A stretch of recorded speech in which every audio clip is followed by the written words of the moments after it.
जयशंकर के एक बयान से फिर मचा बवाल। जयशंकर ने फिर लगाई पश्चिम को लताड़, पश्चिमी देशों को सुना दी खरी खरी। यूएनएससी को बताया ओल्ड क्लब। एस जयशंकर की दो टूक से फिर पश्चिमी देशों को लगेगी मिर्ची। To the point, straight forward और काउंटर अटैक जैसे शब्द राजनीति में कम ही इस्तेमाल किए जाते हैं, लेकिन हिंदुस्तान का ये राजनेता ऐसा है जो अपनी इन्हीं खासियत की वजह से हिंदुस्तानियों की आंखों का तारा बना है, तो पश्चिमी देशों की आंखों की किरकिरी। नाम है एस जयशंकर, ओहदा है हिंदुस्तान के विदेश मंत्री का। दुनिया में मंच कोई भी हो, एस जयशंकर जब बोलते हैं तो स्ट्रेट फॉरवर्ड ही बोलते हैं, अपने दिल की बात कहते हैं, बेलाग बेबाक। शायद यही एस जयशंकर की विदेश राजनीति का फलसफा है। एक बार फिर जयशंकर ने पश्चिमी देशों को आईना दिखा दिया, खरी खोटी सुना दिया।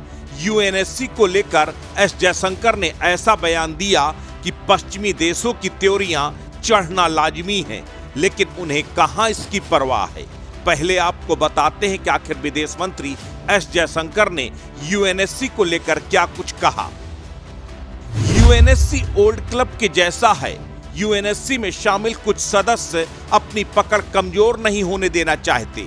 उन्हें लगता है कि नए सदस्य आने पर उनकी ग्रिप कमजोर हो जाएगी। वो नहीं चाहते हैं कि उनके कामों पर कोई सवाल खड़ा करे। वो नहीं चाहते हैं कि मेंबर्स की संख्या में बढ़ोतरी हो। बिना किसी सुधार के चलते संयुक्त राष्ट्र का प्रभाव कम होता जा रहा है। एक तरह से ये मानवीय विफलता है। मुझे लगता है कि आज ये दुनिया को नुकसान पहुंचा रहा है, क्योंकि दुनिया के सामने आने वाले प्रमुख मुद्दों पर संयुक्त राष्ट्र कम प्रभावित होता जा रहा है। आप दुनिया के 200 देशों से पूछें कि क्या आप सुधार चाहते हैं, बड़ी संख्या में देश हां कहेंगे। मौजूदा चुनौतियों से निपटने के लिए यूएनएससी में सुधार लाने की जरूरत है।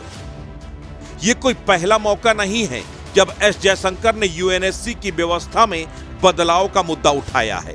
इससे पहले भी विदेश मंत्री ने कहा था कि यूएनएससी की व्यवस्था में बदलाव नहीं हुआ तो लोग बाहर समाधान ढूंढना शुरू कर देंगे। आखिर क्यों यूएनएससी पर एस जयशंकर खफा हो गए हैं, जरा इसके पीछे की वजह समझ लीजिए। यूएनएससी मतलब संयुक्त राष्ट्र सुरक्षा परिषद। इसका काम है दुनिया भर में शांति और सुरक्षा सुनिश्चित करना। 17 जनवरी 1946 में यूएनएससी की पहली बैठक हुई थी। गठन के समय यूएनएससी में 11 सदस्य थे। 1965 में संख्या बढ़कर 15 कर दी गई।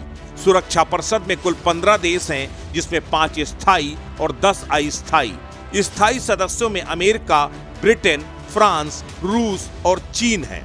स्थायी सदस्यों में से यदि कोई भी देश किसी फैसले से असहमत होता है तो वीटो पावर का इस्तेमाल कर उसे पास होने से रोक सकता है।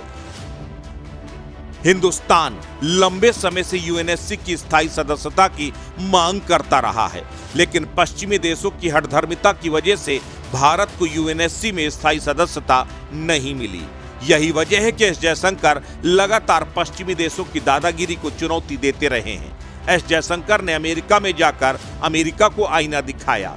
जब उनसे रसिया से तेल खरीदने को लेकर सवाल किए गए तो उल्टा उन्होंने पश्चिमी देशों पर ही ठीकरा फोड़ते हुए सबकी बोलती बंद कर दी थी। यूएनएससी में पाकिस्तान और चीन को खुलेआम धज्जियां उड़ाकर भी एस जयशंकर सुर्खियों में आए थे। X foreign bureaucrats S Jaishankar स्पष्ट और बेबाक बोलने के लिए जाने जाते हैं। उनकी विदेश नीति की स्टाइल ऐसी है जिसका हर कोई कायल है, लेकिन जयशंकर का इशारों में चीन और अमेरिका जैसे देशों को दिखाया गया आईना इन देशों को मिर्ची लगाने के लिए काफी है। अस्तित्व न्यूज के लिए ब्यूरो रिपोर्ट।